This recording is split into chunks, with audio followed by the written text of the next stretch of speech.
bėga ir apsimetė, kad daužo. Po to Kasparas paėmė Bernardo galvą ir dėjo į stiklą. Ne, iš pradžių daužė, po to nubėgo kažkaip.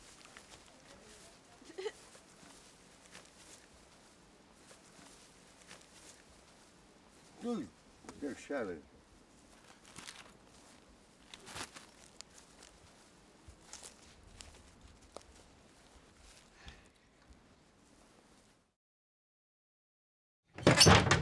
Tomai, kelkis. Jau 7.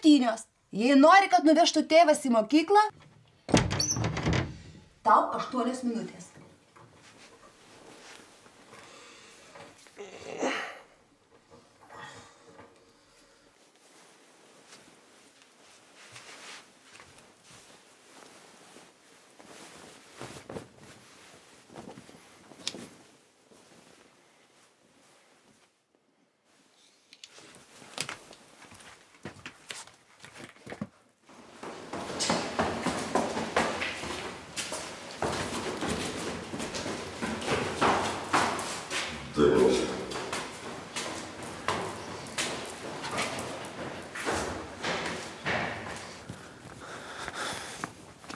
Labas rytas. O, labas, Miglė.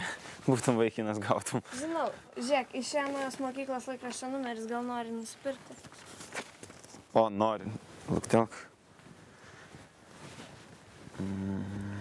Klausyk, vėliau atsiskaitysim, aš dar turiu paskaityti šį bei tą prieš pamoką. Iki. Ačiū.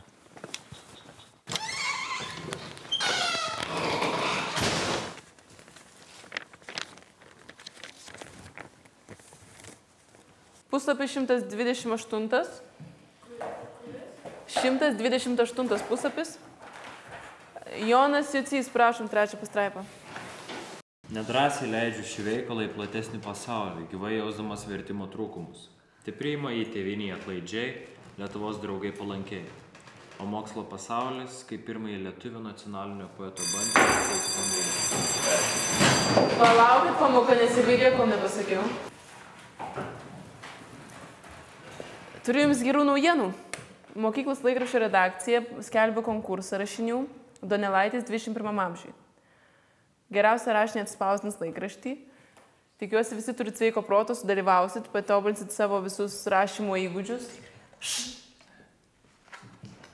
2 savaitės dar turit, tai laiko sočiai. Klausimų yra? Ne. Laisvi. Viso gero.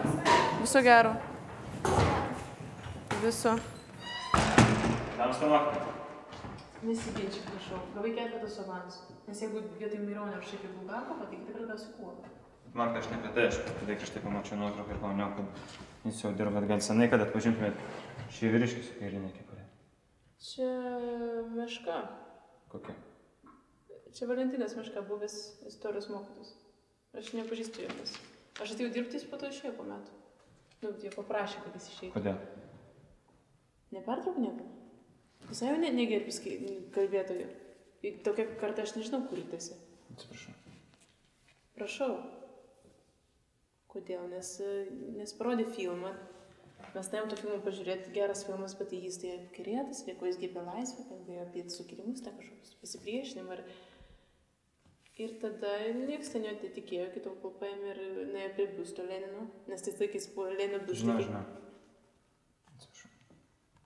Nes tais laikais kiekvienoje mokykloje buvo Lenino biustai, jis pasiėmė dažūrį ir tai biustai išpaišė, visą rausiukus nupaišė ir cilindrą uždėjo, ir ten visokių nesąmonę padarė. Ir paprašė, kad jis išeitų iš mokyklos. Oi, gerai, viso gero, tam aš. Viso gero, man.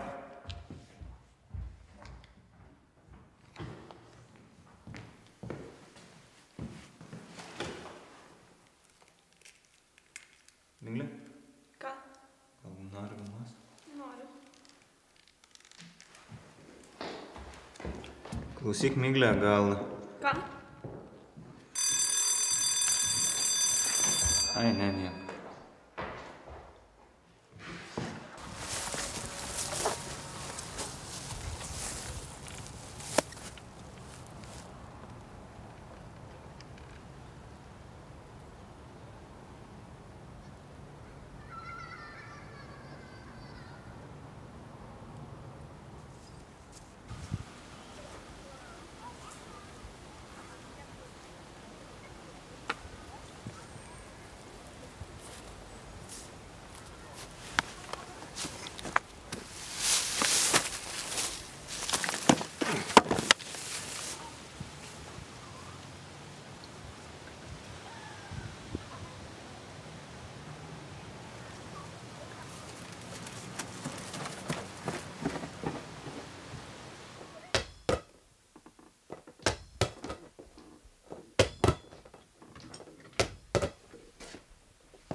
Kas yra? Donelaitį pradėjom niekaip nesisakai išmokti. Mintinai uždavė? Nu, ja, ir rašinį parašyti. Nu, ta prasme uždavė.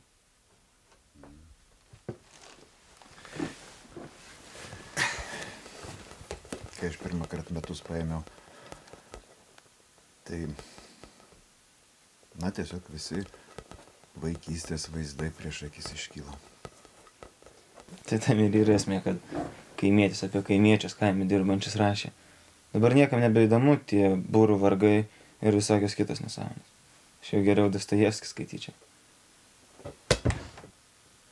Nedaryk gėdos nei savo, nei man kaip tėvui tavo. Tavo metų būdamas aš ir Dostojevskį, ir Tolstojų, ir Hemingvėjų irgi skaičiau. Bet tai nereiškia, kad Donelaičio nereikia skaityti. Donelaitį reikia mokėti skaityti. Reikia mokytis skaityti.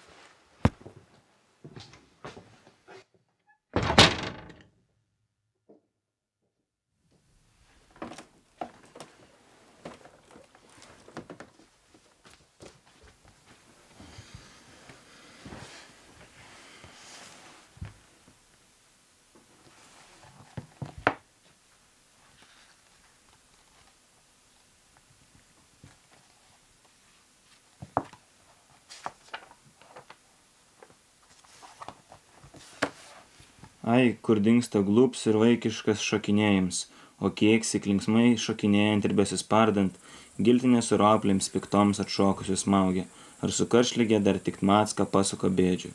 Bet ir klapams ir mergoms į gatavą dalgę aštrina vis, ir jauno jų indabodama veido, kirstelė taip aklai, kad kasos irgi kepurės su grožybėmis visoms į nieką pavirsta. Taigi matai, kaip žmogiškas trumpintelis amžys, žydinčioms ir krintančioms prilygsta žolelėms. Taip besipasakojant, štai vakmistras pasirodė ir besispardydams, taip baisiai keikti pagavo, kad sviets visas su visais daiktais padrebėjo. Kad perkūns, kad velnės. Ai, žmogau, pasimislik, kam dūksti taipo, kam keiki taip išsižiojęs? Ar tave patį jau šėtons padūkino visą? Neprieteliau, kam plėšais taip, kas tau pasidarė? Bet jis dar labiau ir taip durniuoti pradėjo, kad visokie paukščiai po dangum nusigando.